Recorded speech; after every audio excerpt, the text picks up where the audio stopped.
Hey guys, welcome back to my channel, and it's Debsy, and place to be, it's Debsy. Boop, doop, that's me. Boop, Debsy. Hey guys, and happy Monday. I hope everybody had a great day, and I hope it continues into the week. I'm downstairs in my underground lair because I just finished up some overtime.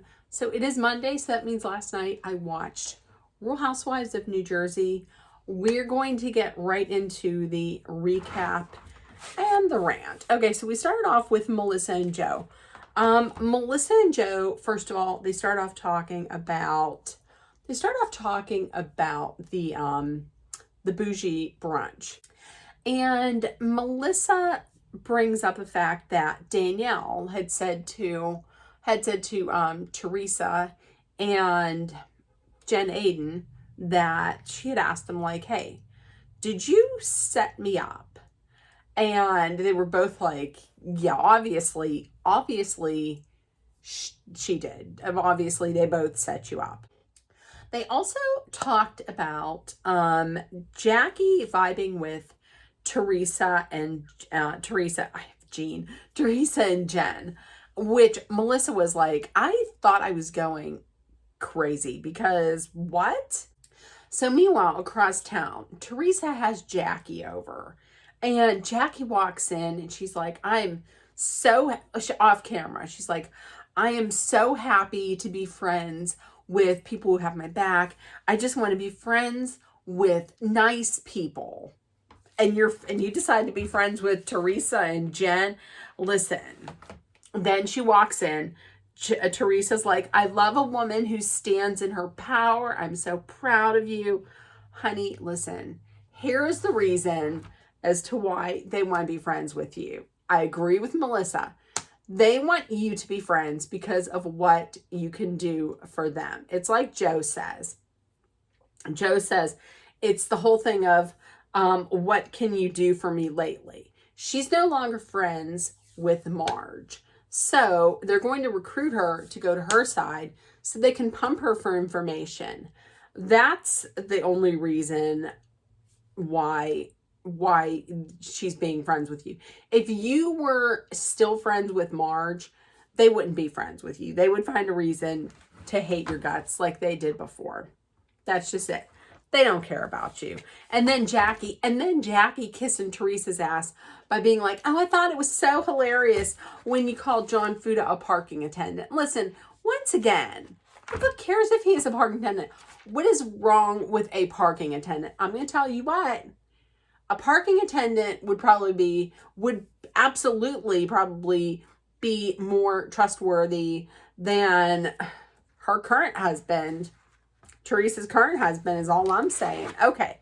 So also across town, Margaret and Rachel FaceTime. Margaret is in, I think she said South Carolina, with a bunch of her yentas laying around on the beach.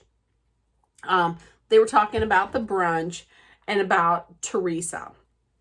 And Rachel then talks on how she got into it with Teresa.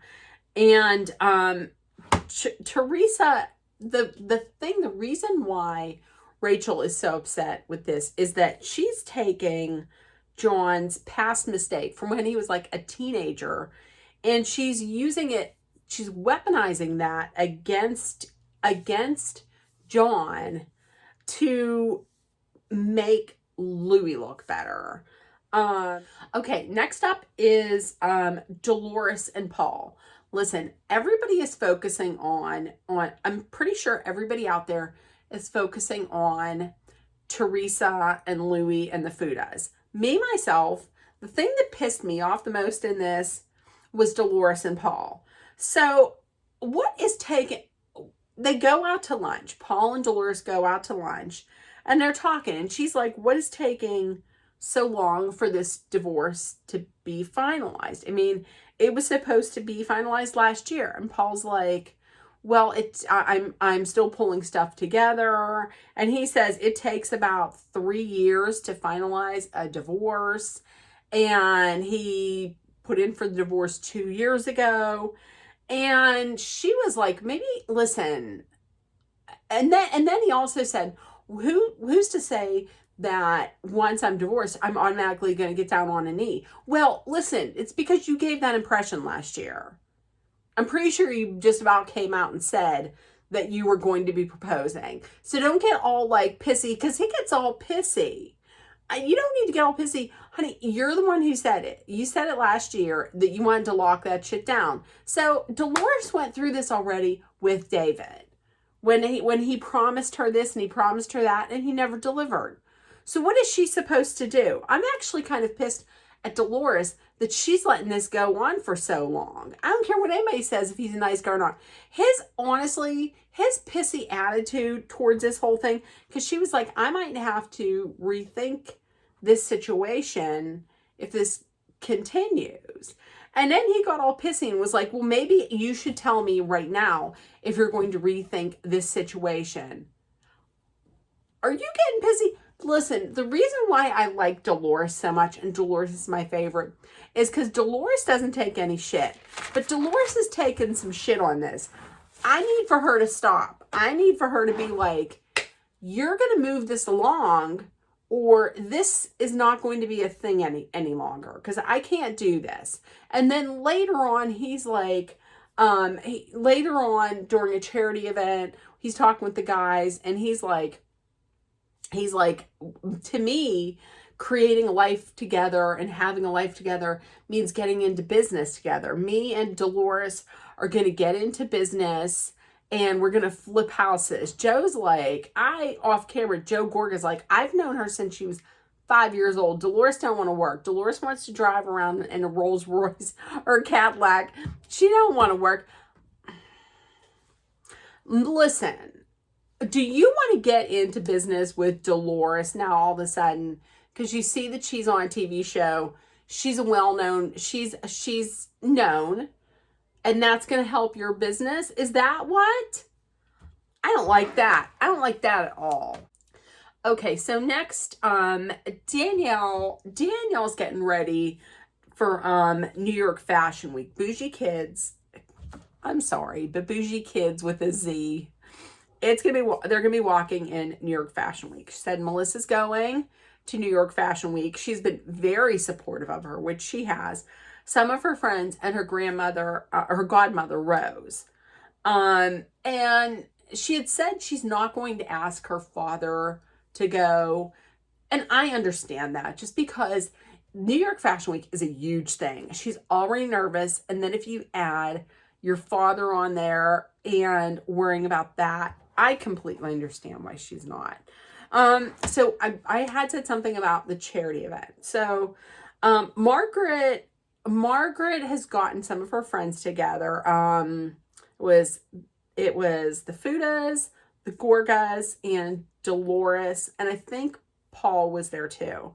But it was Clubs for a Cause, and the money raised helps first responders and first responder families. They're talking about stuff. Melissa's having a housewarming party. She did invite Jennifer Aiden because she said they're talking and they want to move forward a little bit. She also invited Jackie. Margaret was like, good, you absolutely should invite her, because if you don't, then you're going to never hear the end of it. And this is when Paul and Dolores separately were talking about like marriage, when he said they're going to be getting into business, flipping houses. I think that's garbage. Jen Fessler meets up with Jennifer Aiden for lunch. Jennifer Aiden is going to the housewarming. And how does Teresa feel about you talking to Melissa? There was a pause, and she said that Melissa doesn't care if I talk to her, but she did not say that she's going to the housewarming party. I don't think that's the case at all. I think eventually the hammer is going to fall. She is not going to like Jennifer Aiden talking to her sister-in-law, who she can't stand. And who was it? Jennifer Aiden says that neither one of them set Danielle up. Listen, and I can see right now, even though Danielle hangs out in the group with Jen, Aiden, and Teresa, I can see that her big storyline, one of her big storylines this year, is going after Danielle. So that's, I can see that going. And then didn't Jen Fessler say, what do you say to Jennifer Aiden? Didn't she say to Jennifer Aiden, what do you say? Don't start none, there won't be none. Jennifer Aiden was like, that's what I said. Don't start none, there won't be none. Are you talking about drama? Because you start it a lot. So, okay. Fast forward to New York Fashion Week. It goes great. Everything is awesome. I don't know, the clothes compared to like the other clothes. I don't know if I had a little girl if I would buy them. That's all I'm saying. Okay, so next we're going to be going back and forth between like Teresa and Louie and the Fudas, because the big setup for this week, the big thing they want everybody to watch for, is this showdown between the Fudas and Louie and Teresa. So Teresa and Louie are talking, and Teresa's like, we always try to be the bigger people, and we don't bring things up. We don't start drama. We don't start fights. We try to be the bigger people. Teresa finds out that John Fuda wants an apology for what she said about his past with being a drug dealer. Teresa's like, he got some balls to expect an apology from me. She says, and she also says, I want to move on, but if they keep pushing me, they may just get the old Teresa.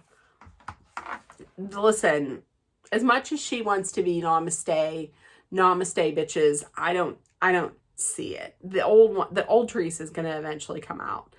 And Teresa says that's funny that they want an apology from me.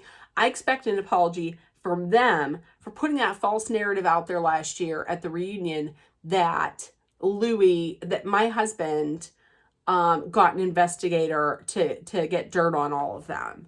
And over at the Fudas, John says the same thing. John's like, listen, I'm going to need an apology from Teresa. And Rachel once again basically says that she's upset that Teresa is weaponizing this mistake that he made in his past against him now. John said a really good thing. John had said that he feels like Louis a narcissist and he's a control freak. He likes to be in control by knowing everyone's secrets. So the showdown happens, and it was smart of the Fudas to get a room in the back because no one needs to hear all this. So they both sit down. Teresa actually brings a gift for her brother's housewarming. She's like, can you give this to my brother? And I was like, oh, well, that must be some kind of like progress. But no, I was watching Watch What Happens Live afterwards, and as it turns out, Louis was the one that was like, I'm gonna give him a gift. So it was actually from Louis. And John Fuda had said, well, that's the reason why we're here, out of respect for your brother. He's a great guy, and that's why we're here. So at the heart of all of this, both of them want an apology. Teresa, what was I going to say? Oh, so Rachel says, you weaponized this against him. This was a mistake he made when he was young, and you put it out there in the universe. And she's like, I didn't put it out there in the universe. She's saying that, because at first I was like, you did though. I mean, she put it out in the universe of that party. It was, I guess, already out there, but maybe the people at the party didn't know this. So I don't know why she had to bring it up. And I don't understand why. I don't understand why she was so triggered now to bring it up. I know that she's going to say it's because of what they said at the reunion the year before, but I don't know. It was odd. So they both want an apology. Teresa apologizes, and John Fuda is like, I don't accept that. That doesn't seem like a genuine apology. To be honest with you, two things. It did not seem like a genuine apology. It just seemed like like something to say. But by the same token, part of me thinks that they were just going to go there and not accept it anyways. You know what I mean? This is not me taking Teresa's side at all, because I'm not the biggest Teresa fan. I don't not like her, but I'm like, I don't know. And John basically had said, listen, you took the word of my ex, who is currently in jail for making crystal meth. And he told a story about how they were in a car together, she was driving, and they almost both got killed. Thank God, Jesus was watching over them, because it could have turned out very terrible. But she puts us out here, and now her son quite possibly could see this. So that's why John was upset about this. John does not accept the apology. Teresa's like, well, you think I owe you an apology? You owe my husband an apology, because that false narrative that you put out there last year, it ruined his business. Listen, honey, I don't think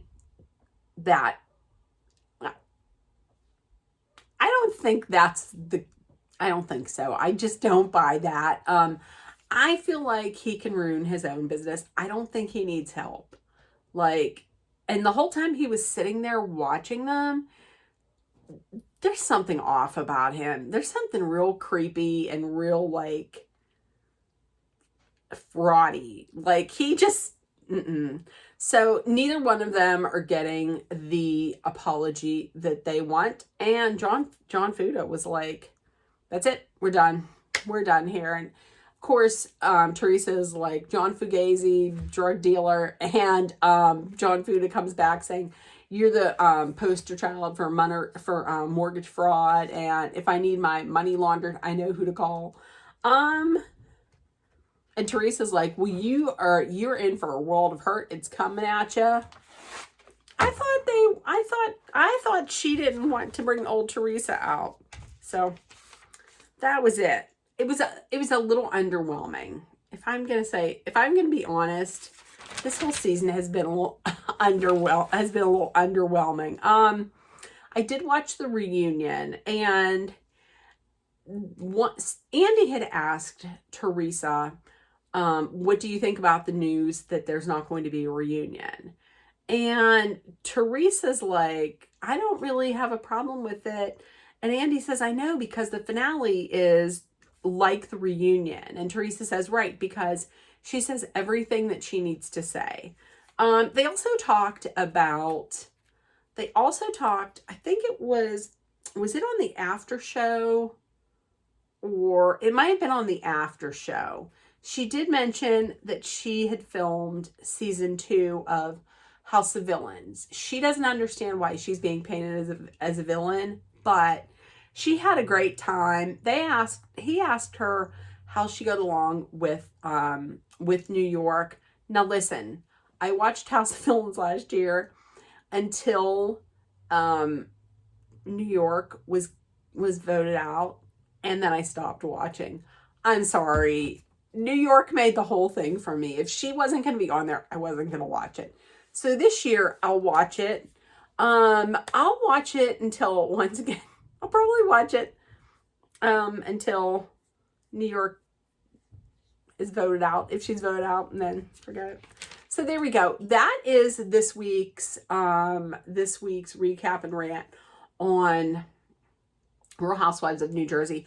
I don't know why. I was all over the place tonight. So this might not have been the greatest rant. You might see some jump cuts because I had to cough a couple times. So there we go. Tell me in the comments what you thought about this and how pissed you are at Dolores for continuing to accept this kind of behavior from Paul. Come on.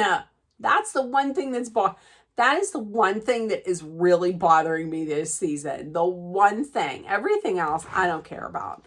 So, okay. With that being said, if nobody told you yet today, I love you. You're loved, seen, and heard. Please make sure that you put love, kindness, compassion, acceptance, hope, and positivity out there in the world so it comes right back at you. Please take care of one another. Please also, number one, be aware of your surroundings. Number two, please stay safe. I love you guys. I will see you tomorrow on Tuesday. And Tuesday, I only have 4 days left until my week off. Oh, okay. My staycation. I will see you guys tomorrow. I love you guys. Bye.